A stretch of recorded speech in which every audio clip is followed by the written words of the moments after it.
الحاج فتحي هيوريكم التلاجة بتشتغل ازاي. شا-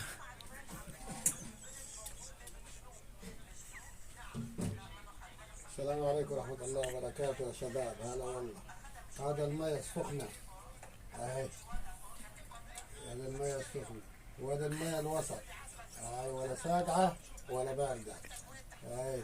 وهذه المية يا طويل العمر الساقعة قوي، الثلج هذا.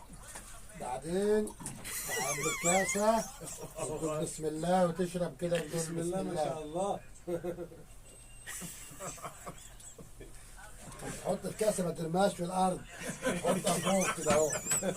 تمسك الجوال بتاعك وتحطه في سيالتك مش في جيبك، في المروحة. السلام عليكم ورحمة الله وبركاته. هلا حاج عمر. هلا هلا شلونك؟ طيب، الله يبارك لك يا حاج. كل عام وانتم بخير. الله يبارك بالصحة والسلامة. طيبين بخير. الله يبارك لك. الحاج فتحي